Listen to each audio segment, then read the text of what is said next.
Good Wednesday morning. A really weird night in the baseball offseason. I tried to go to bed a little bit early because there wasn't that much going on in sports, and I watched a little documentary before going to bed, and then I rolled over and checked the time when I woke up, and it was like 11-something, and I had this urge to open Twitter, which I would never do.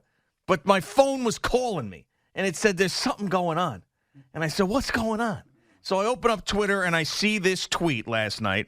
Source, Francisco Lindor has told Steve Cohen he'd like the team to target Carlos Correa to play third base for the club. The team has been in recent discussions and is considered to be a real player for Correa. So I'm like, are you kidding me? I said, this is what we're going to open with? They're going to get Carlos Correa. Steve Cohen's going to get Carlos Correa.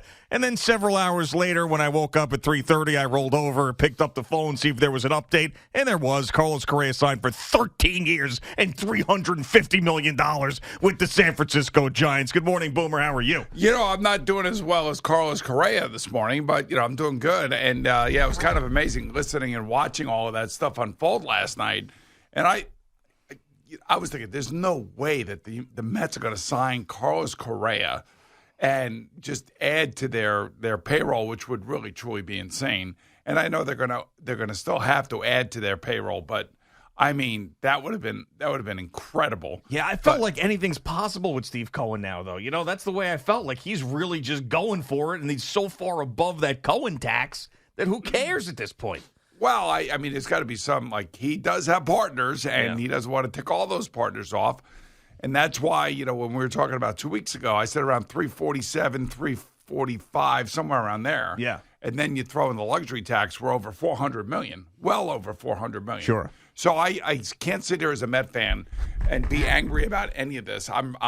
There's no reason to be angry other than the fact that have spent a lot of short-term money on guys that are probably not going to be here in 3 years. Yeah. So that means they'll be able to reload and retool. And you know what I really hope? I hope they're doing, and I think we're going to have a very competitive team. There's nothing to make you think otherwise. And he'll fix it and spend money around the trade deadline for sure, wherever there's a problem. And hopefully guys like Vogelback and Ruff do come back, and they actually, they're the guys that aren't making a lot of money. So you got to hope that they are better than they were last year. Vogelback had a little bit of success, and Ruff had none.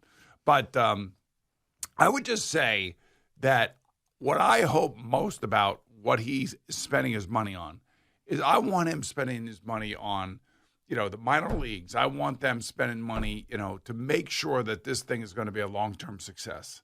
Not some short-term, hey, let me spend $400 million here, $500 million next year, which I think is great. But I would really like to see some long-term success, kind of like what the Braves are doing, kind of like what the Astros have done. I like to see some of that stuff. So if we do end up losing, one of our best young players, it's not until about 5 or 6 years from now, but they're homegrown players. Yeah, and I do think that signing guys to these shorter-term deals, and I'm sure that's what they were going to try to do with Correa as well. There's no way you could have a Francisco Lindor contract at short and a Correa contract, what he got from the Giants, at third base. There's no way you could do that. You got to understand, he's going to have to do that with Pete Alonso. Well, yeah, but I mean that's your own guy, and he's been here, and bringing in another free agent and giving him that type of money when you early did that, when you made a trade and then signed Francisco Lindor, I think is a little bit different. Like Steve Cohen cannot let Pete Alonso get away. I mean, you talk all the time. You're paying a guy for what he did somewhere else.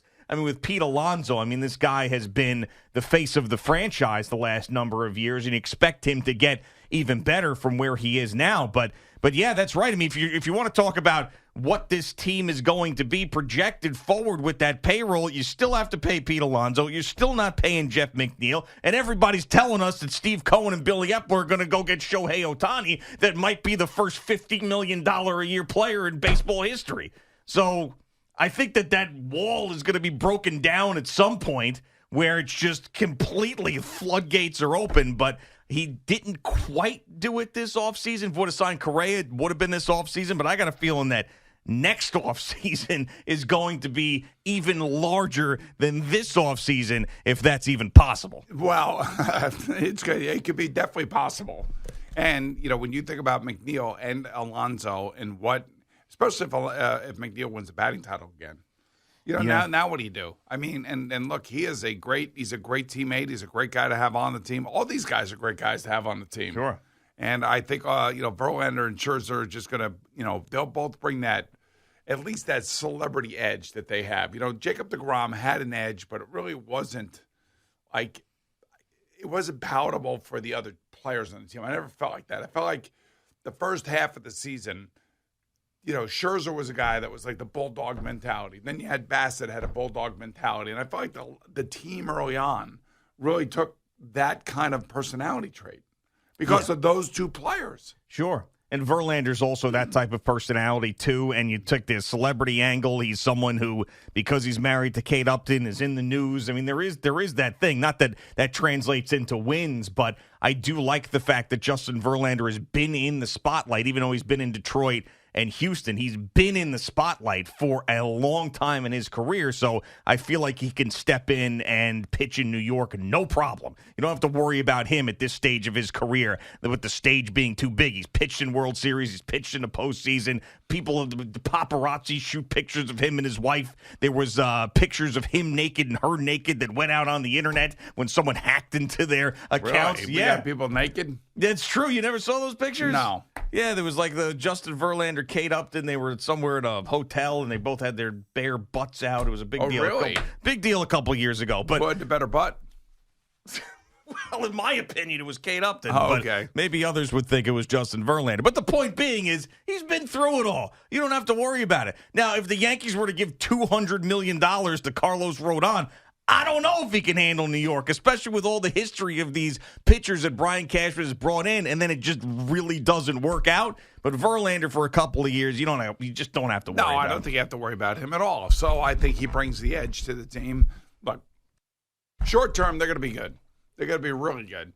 Whether or not they're going to be good enough to overtake the Braves, that's another story. Yeah. Whether they're going to be good enough to overtake the Phillies without Bryce Harper for a very large portion of this team this season.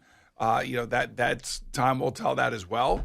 But the fact that he is spending as much money that he is spending, and we as the fan base who have always wished that this money would have been spent, now it's being spent. And I talk to Met fans all that. You cannot bitch and complain about any of this. No, I mean, and there was that faction of Met fans like Evan and Pete Hoffman here was screaming at the Mets for not retaining Jacob deGrom, and it was so off base. Did you see how much money he got from Texas and how they turned around and used that money for 3 different players? Right, exactly. And not only that, I mean, Jacob deGrom was not going to be a Met any longer. He didn't want to be a Met any longer. You detailed it the morning after. Yes. He was not returning phone calls.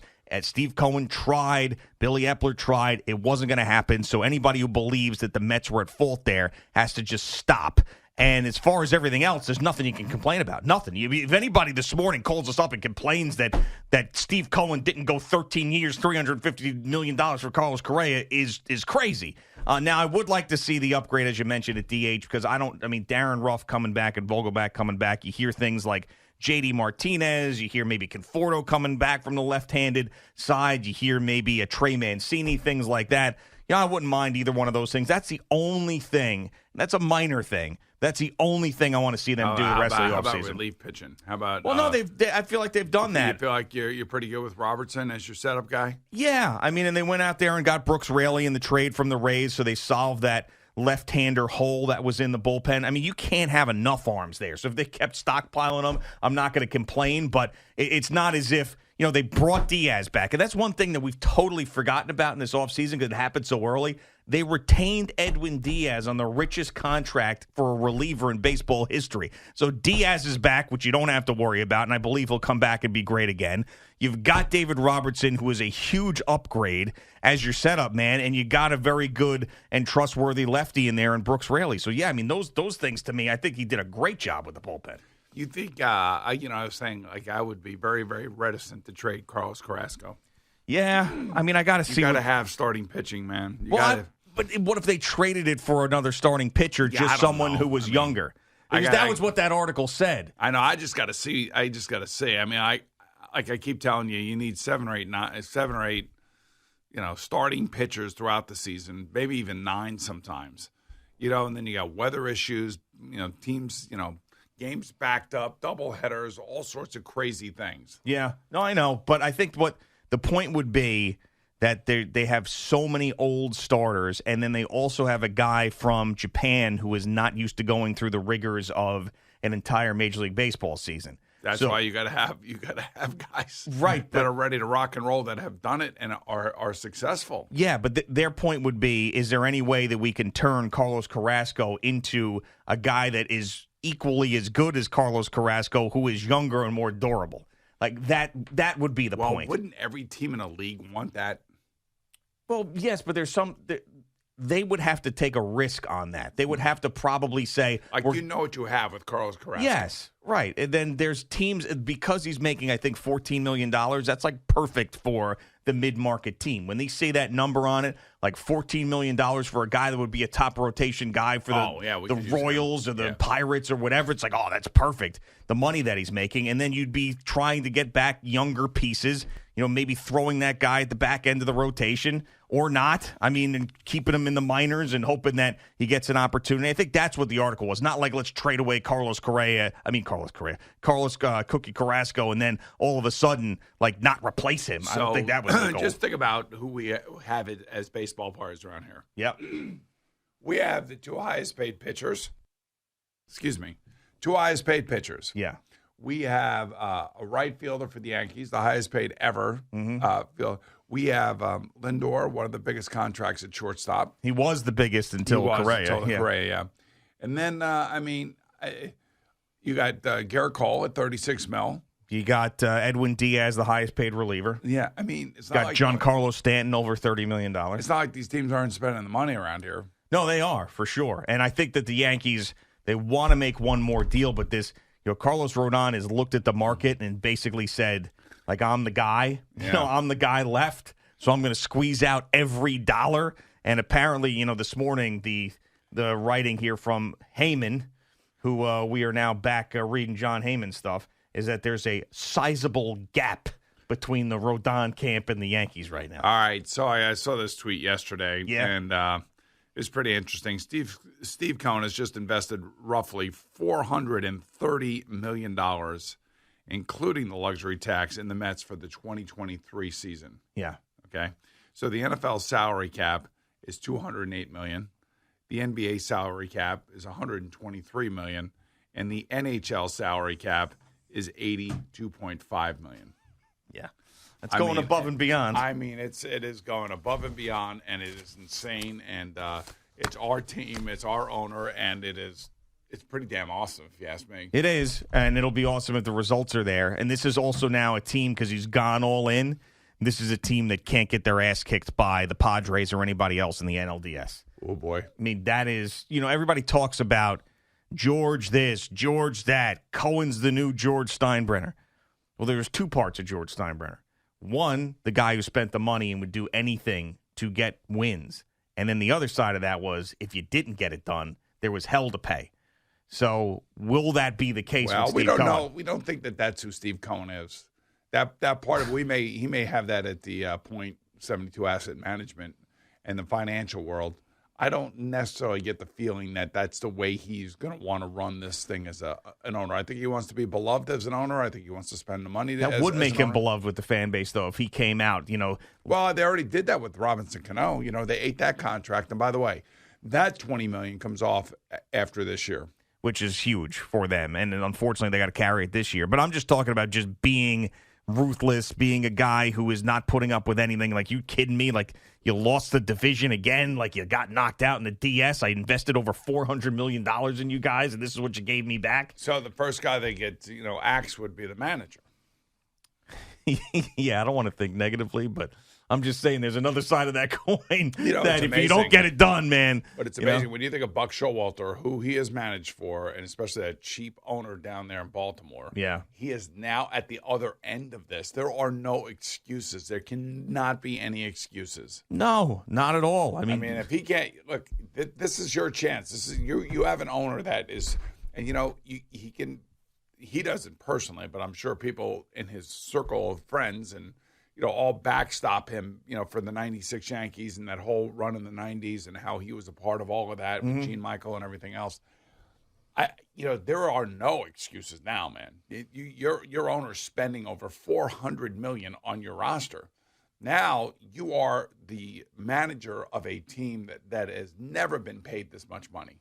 Oh, yeah. I mean, Ever. The pressure has been ratcheted up to degrees that we have never seen. I mean, only with the Yankees, rather, because of the money that they have spent. I mean, there was years that the Mets spent money, but it was never like this. They were never above and beyond the highest payroll in baseball, which is where they are now. I think, when you invest in guys like Scherzer and Verlander, even though Scherzer kind of fell apart a little bit at the end of last year and the year prior to that as well, and missed a bunch of games. The one thing I will say about those guys is that when they show up to work, they're going to go out there and they're going to bulldog their way through things.